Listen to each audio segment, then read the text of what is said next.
Continuamos hoy, amigo oyente, nuestro estudio en Génesis, el primer libro del Antiguo Testamento. Comenzamos hoy nuestro estudio del capítulo 11 de este libro de Génesis, y llegamos ahora a lo que pudiéramos llamar el movimiento de lenguas más grande del cual haya constancia, y ese fue la Torre de Babel. Leamos el primer versículo que dice: «Tenía entonces toda la tierra una sola lengua y unas mismas palabras». No sabemos cuál fue el idioma que se hablaba en aquel entonces antes de la Torre de Babel. Tal vez fue el castellano. ¿Cómo le parece? Bueno, la verdad es que no lo sabemos. Pero cualquier idioma que haya sido, creemos que ese será el que se hable en los cielos. Creemos que será un idioma mucho mejor que el que tenemos hoy, con nombres, sustantivos, verbos, adverbios y adjetivos más específicos. Los versículos 2 y 3 de este capítulo 11 de Génesis nos dicen: «Y aconteció que cuando salieron de oriente, hallaron una llanura en la tierra de Sinar, y se establecieron allí. Y se dijeron unos a otros: Vamos, hagamos ladrillo, y cozámoslo con fuego.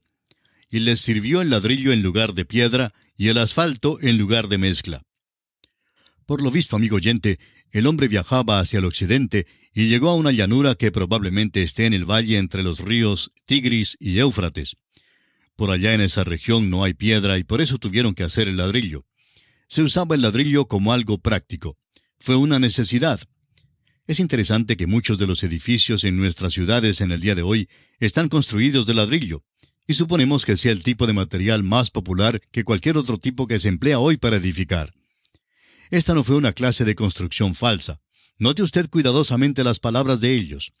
Dice el versículo 4, «Y dijeron: Vamos, edifiquémonos una ciudad y una torre, cuya cúspide llegue al cielo, y hagámonos un nombre, por si fuéremos esparcidos sobre la faz de toda la tierra». La Torre de Babel era un sigurat, es decir, una torre escalonada con terraza. Se hallan muchos de estos sigurat que cayeron en ruinas en el valle de los ríos Tigris y Éufrates. Eran hechos de ladrillos. Tenían una construcción sólida y por todo su alrededor había una rampa que llegaba hasta la cúspide. Evidentemente, en la cima, la parte superior, había un altar sobre el cual en ciertas ocasiones se ofrecía sacrificios humanos. Más adelante en la historia también se ofrecían niños a los cuales se los colocaba dentro de un ídolo enrojecido por el fuego.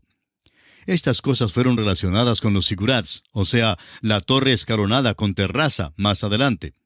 En ese entonces, pues, estaban edificando una torre y deseaban llegar hasta los cielos. La idea no es tratar de quitar los pies de entre el agua ni tratar de edificar sobre el nivel de la marea alta. Este sentido no se encuentra aquí en esta porción. Lo que trataban de edificar era algo que sirviera como punto de reunión para los hombres contra Dios. La Torre de Babel fue una rebelión contra el Dios Todopoderoso. Al parecer, Nimrod encabezó este movimiento. Fue constructor de Babel y la Torre de Babel, la cual sería el lugar para el levantamiento de un imperio mundial que se opusiera a Dios. Para poder lograr su ambición y realizar sus sueños, le faltaban a Nimrod dos factores esenciales. Primero, le faltaba un centro de unidad, es decir, un tipo de centro de operaciones. Le faltaba una capital, por decirlo así, un lugar para juntarse, un lugar al cual acudir. Por eso construyó la ciudad de Babel, porque llenaba uno de sus requisitos para realizar su sueño de levantar un imperio mundial. En segundo lugar, le faltaba un punto de reunión. No era meramente un lugar geográfico, sino un punto psicológico. Le faltaba algo para motivar, para inspirar la chispa del entusiasmo, algo semejante a una canción o un grito de guerra. Le faltaba un tema impelente y urgente. Le faltaba un monumento. En aquel día fue la Torre de Babel donde el desafío y la rebelión contra Dios se encontraron. «Hagámonos un nombre», dijeron. Fue el lugar de una ambición ilimitada. La Torre de Babel no era un lugar a donde el hombre podía acudir en la hora de la marea alta. No estaban construyendo sobre el nivel de la marea alta. Esa es una interpretación muy trivial y hasta infantil. No. Esta torre revelaba la actitud arrogante, desafiante y rebelde del hombre contra Dios. Dios había mandado al hombre que debía esparcirse por toda la tierra y llenarla. Pero el hombre contestó: «¿Qué va? No pensamos esparcirnos, sino por el contrario, juntarnos. No queremos tener nada más que ver contigo». La Torre de Babel fue edificada para mostrar que el hombre se oponía a Dios. Ahora, la torre era más que un mero símbolo. Tenía una significación religiosa. En un sigurat, o sea, en uno de esos templos de forma de torre escalonada con terraza, adoraban a la criatura en vez de adorar al Creador. Adoraban el sol, la luna y las estrellas. Eran sólidos de construcción y algunos eran redondos, mientras otros eran cuadrados. Todos tenían esa rampa que conducía a la cúspide donde se efectuaba la adoración. Quizá escogían al sol, la luna y las estrellas, porque al poder verlos sabían que no iba a haber una inundación. En vez de arrepentirse, consideraron que Dios era malo porque había enviado el diluvio. Veamos ahora la reacción de Dios. Para ello leamos los versículos 5 y 6 de este capítulo 11 de Génesis. Y descendió Jehová para ver la ciudad y la torre que edificaban los hijos de los hombres. Y dijo Jehová, He aquí el pueblo es uno, y todos estos tienen un solo lenguaje, y han comenzado la obra, y nada les hará desistir ahora de lo que han pensado hacer. Todos los hombres hablaban un solo idioma y por tanto no tenían esa barrera tremenda del idioma. De modo que podían juntarse y tratar de edificar una torre. Encontramos aquí que la naturaleza del hombre todavía está caída a pesar del diluvio. Es totalmente depravado. Dios no puede ignorar esta rebelión porque es una rebelión contra Él mismo. Dios va a levantar un muro protector entonces y va a levantarlo porque el hombre es una criatura muy capacitada. Puede viajar a la luna y puede volar en un avión de reacción. ¿No le parece a usted asombroso, amigo oyente, el hecho de que podamos sentarnos en un avión de reacción por allá muy alto en el aire y que a la vez puedan servirnos una comida muy apetitosa? Pues es increíble. El hombre ha logrado eso, amigo oyente. El hombre es una criatura competente. Ha avanzado maravillosamente en la tecnología de las comunicaciones. Si todos los hombres hablaran el mismo idioma, pues podrían entonces juntarse contra Dios. Por tanto, Dios decide levantar una barrera. Los versículos 7 al 9 de este capítulo 11 de Génesis nos dicen, Ahora pues, descendamos y confundamos allí su lengua, para que ninguno entienda el habla de su compañero. Así los esparció Jehová desde allí sobre la faz de toda la tierra, y dejaron de edificar la ciudad. Por esto fue llamado el nombre de ella Babel, porque allí confundió Jehová el lenguaje de toda la tierra, y desde allí los esparció sobre la faz de toda la tierra. Los hombres ahora son esparcidos sobre la faz de toda la tierra porque trataban de edificar la torre de Babel. Pueden juntarse, sí, pero no les será posible entenderse. Como usted sabe, una barrera del idioma es mucho más alta que la misma muralla china, y mucho más efectiva también. Es lo que separa a las gentes, y es más fuerte que cualquier frontera nacional y que cualquier océano. Hay muchísimos que tratan de decir que las lenguas o los idiomas se desarrollaron gradualmente. Aquí dice que Dios confundió su lenguaje para que al edificar allí mismo no pudieran entenderse y entonces pudieran esparcirse así en toda dirección. Encontramos aquí un verdadero hablar en lenguas donde no se podían entender.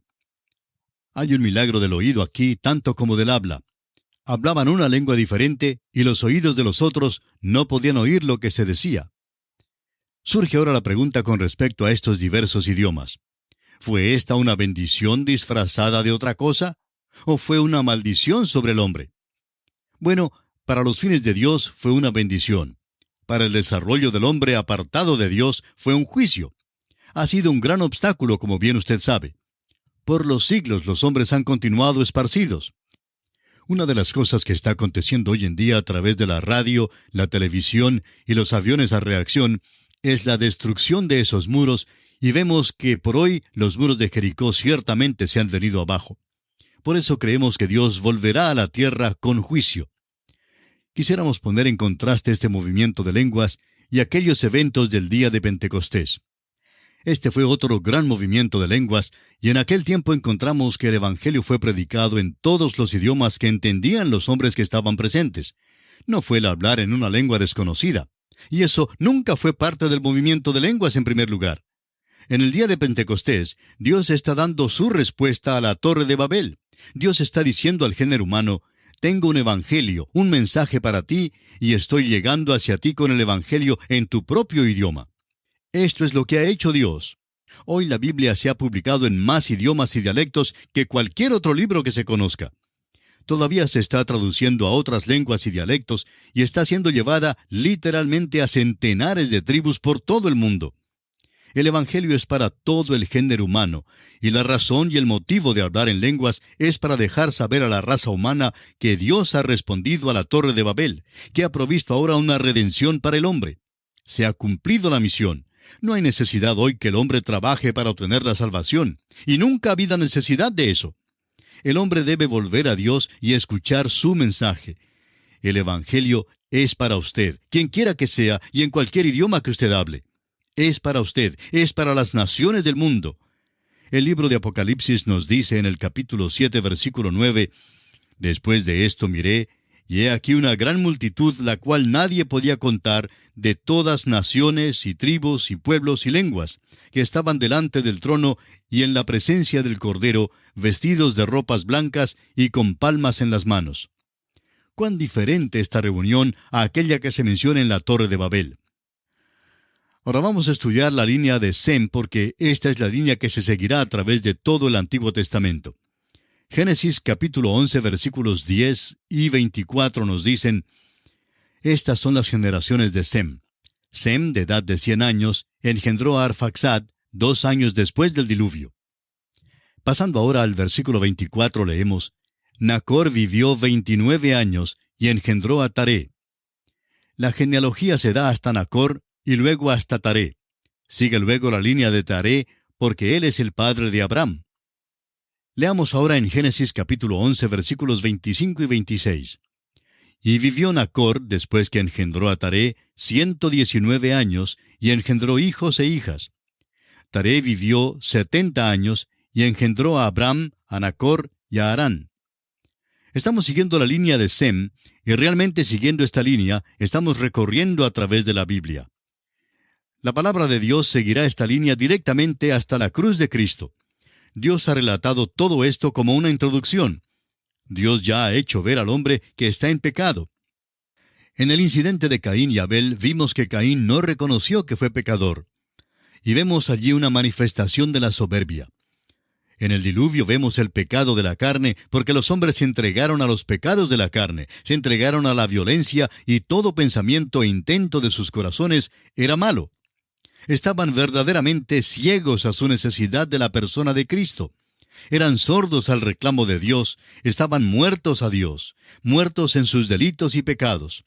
Y Dios les hizo una invitación por intermedio de Noé, pero menospreciaron la invitación y continuaron en los pecados de la carne.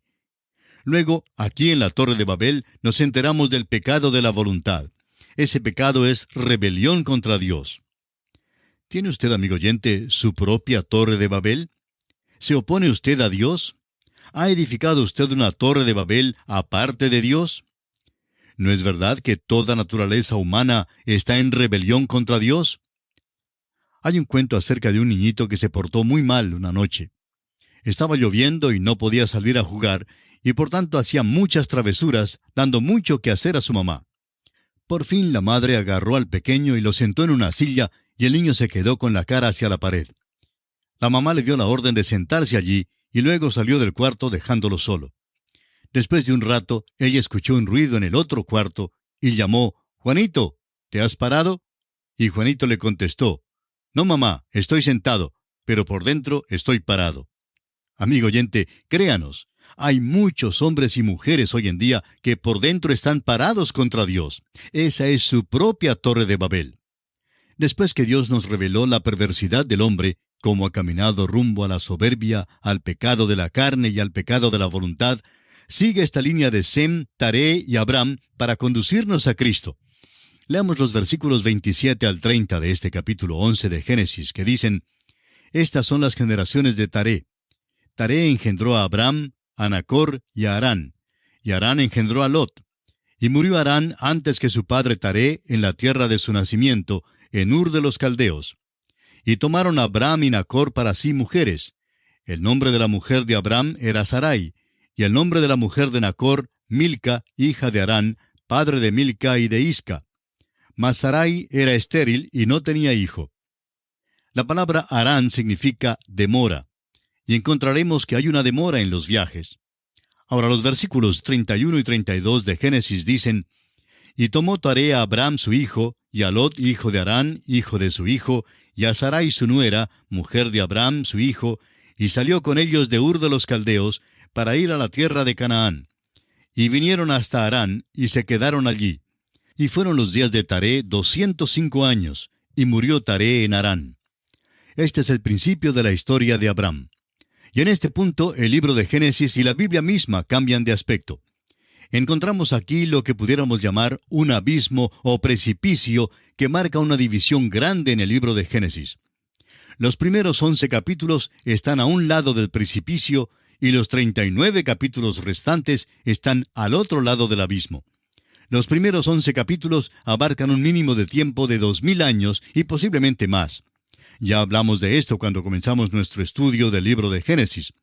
Este período es igual al que abarca el resto de la Biblia entera, es decir, otros 2000 años.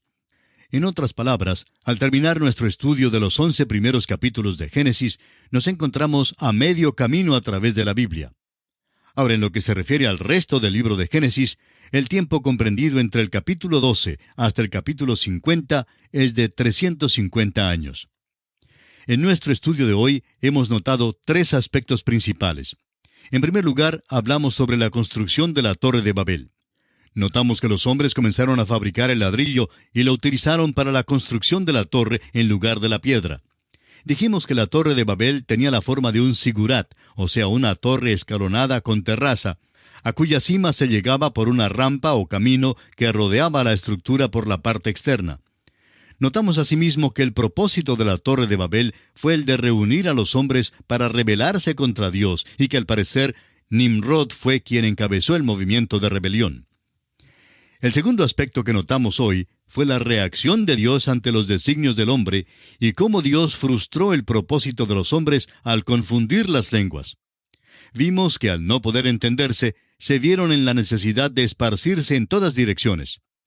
Dijimos que para los fines de Dios, la confusión de lenguas fue una bendición, pero que para el desarrollo del hombre, apartado de Dios, esto constituyó un juicio. Establecimos también un contraste entre el movimiento de las lenguas en Babel y aquellos eventos que tuvieron lugar en el día de Pentecostés. Señalamos que en el día de Pentecostés el Evangelio fue predicado en todos los idiomas que se entendían, y que tal mensaje fue entendido por quienes estuvieron presentes. En aquella ocasión no se habló en una lengua desconocida. En el día de Pentecostés, Dios estaba dando su respuesta a la Torre de Babel. El tercero y último aspecto que tratamos hoy fue la línea genealógica de Sem. Y dijimos que estudiaríamos esa línea porque la línea de Sem es la que se seguirá a través de todo el Antiguo Testamento. Vimos que después que Dios nos reveló la perversidad del hombre, cómo ha caminado rumbo a la soberbia, al pecado de la carne y al pecado de la voluntad, continuaba con esta línea de Sem, Taré y Abram para conducirnos directamente a la persona de Cristo. Hagamos ahora un breve recuento de lo que hemos observado en estos primeros 11 capítulos del libro de Génesis. Dijimos que estos capítulos nos hablan de 4 grandes eventos. El primer evento que notamos es la creación, la cual está contenida en los capítulos 1 y 2 de Génesis. En este evento notamos la creación del universo, la creación del hombre y la mujer, y el tiempo que Dios empleó para la creación, o sea, 6 días. Con respecto al tiempo, dijimos que fueron días de 24 horas. El segundo gran evento es la caída del hombre, de la cual nos hablan los capítulos 3 y 4 de Génesis. Pudimos notar en este evento que debido a su desobediencia, el hombre perdió la íntima comunión que tenía con Dios hasta entonces, produciéndose así la muerte espiritual, es decir, la separación del hombre de su Creador. Este es el aspecto central de este segundo evento. El tercer evento fue el diluvio. Los capítulos 5 al 9 de Génesis nos relatan este evento.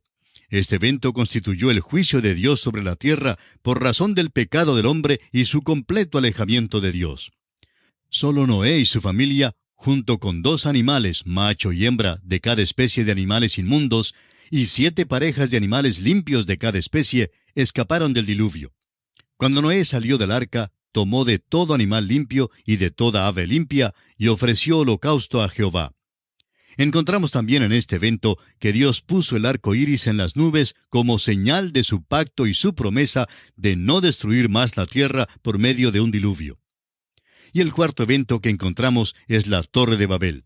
Este evento lo encontramos narrado en los capítulos 10 y 11 de Génesis, y hoy hemos terminado de ver lo que este evento constituye. Así pues, amigo oyente, concluimos nuestro estudio de esta primera parte del libro de Génesis.